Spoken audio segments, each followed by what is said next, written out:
तो हमारे साथ जी हाँ सीए चार्टर्ड अकाउंटेंट एक योगेंद्र कपूर साहब हैं, बहुत बेहतर तरीके से समझते हैं और आपको बताएंगे भी कि इनकम टैक्स बिल 2025 ये तो फिनेंस मिनिस्टर ने कहा था पार्लियामेंट में, लेकिन बहुत तरह की बातें सामने आ रही है। मैं चाहूंगा कि इनकम टैक्स बिल 2025 के बारे में आप बताएं। देखिए, सबसे पहले ये मैं बताना चाहूंगा कि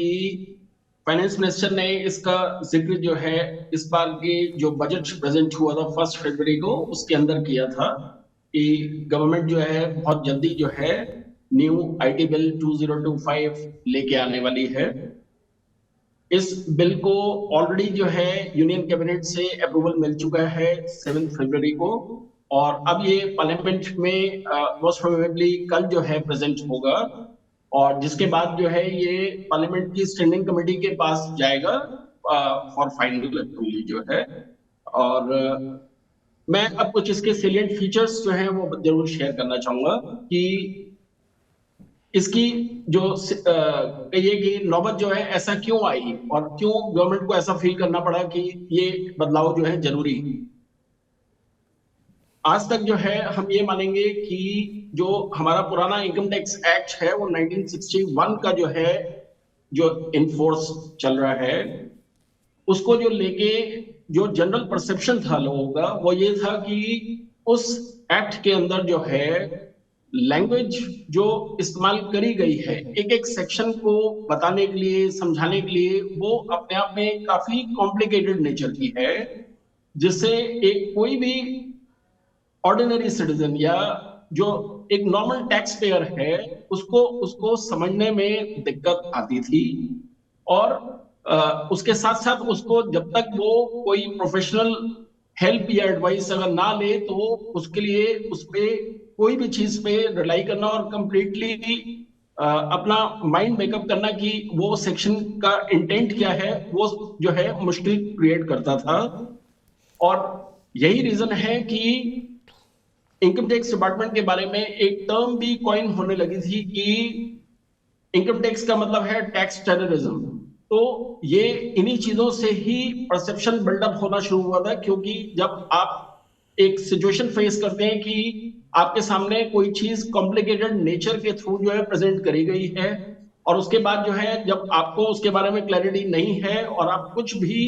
इनकम टैक्स डिपार्टमेंट के साथ रिप्लाई करते हैं या उनको आपको कोई नोटिस इशू होता है या आपकी असेसमेंट होती है, तो उसमें इनकम टैक्स डिपार्टमेंट के जो ऑफिशियल्स हैं उनके पास एक बहुत मेजर डिस्क्रिशन रहती थी कि वो एक सेक्शन का इंटरप्रिटेशन जो है उसको रेवेन्यू के फेवर में जो है कैसे करके देख सकते हैं। तो उस वजह से जो लोगों को परेशानी फेस होती थी वो ये थी कि उनकी इनकम में एडिशन हुआ करती थी। क्यों? क्योंकि उनका जो सोचने का नजरिया और प्रेजेंट करने का जो नजरिया था और जो डिपार्टमेंट उसको जिस तरीके से व्यू करता था उनमें फर्क होता था। तो ये कुछ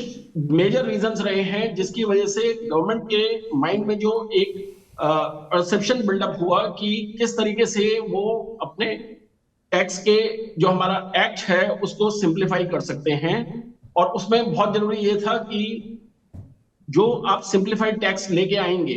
वो जो है एक कॉमन आदमी को जो है वो एक इतनी सिंपल लैंग्वेज में होना चाहिए कि उसको एक एक चीज जो है क्लियरली समझ आए, और जिससे कि वो अपना वॉलंटरी कंप्लायंस खुद भी कर सके और उसमें उसको जरूरत ना पड़े कि उसको प्रोफेशनल एडवाइस या किसी प्रोफेशनल के पास जाना ही पड़े किसी भी चीज को समझने के लिए।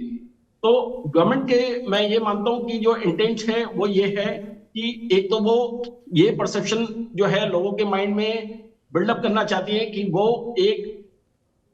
ट्रांसपेरेंट गवर्नमेंट है जो बिलीव करती है कि कैसे सिस्टम्स को जो है सिंप्लीफाई किया जाए। और जब आप सिंप्लीफाई करते हैं तो आप ये देखते हैं कि वॉलंटरी कंप्लायंस जो है उसकी जो परसेंटेज है वो बढ़ जाती है। तो मेरा ये मानना है कि ये एक स्टेप जो है मच नीडेड था, और इससे हम ये देखेंगे कि कंट्री के अंदर जो वॉलंटरी कंप्लायंस है वो जो है वो बढ़ेगी।